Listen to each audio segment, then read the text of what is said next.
Salam, mən Azərbaycan dili müəllimi Əvəz Əbilov. İmtahana düşə biləcək sualın izahına baxaq.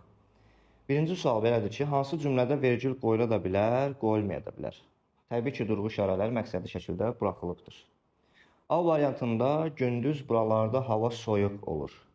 Biz mənaya diqqət etsək, gündüz səhər vaxtı buralarda hava soyuq olur. Burada təbii ki, vergülə ehtiyac yoxdur.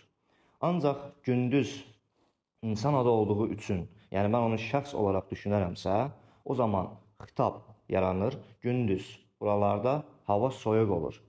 Xitab kimi düşünsəm, mən əlbəttə orada vergül qoymalıyam.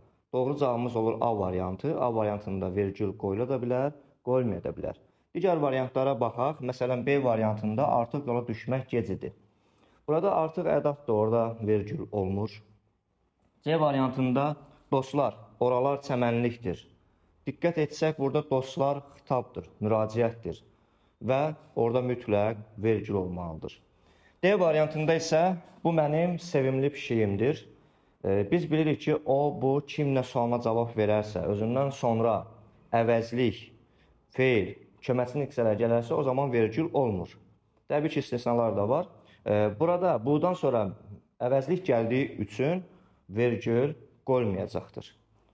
Və Y variantında dincəlmək insanın sağlamlığına müsbət təsir göstərir.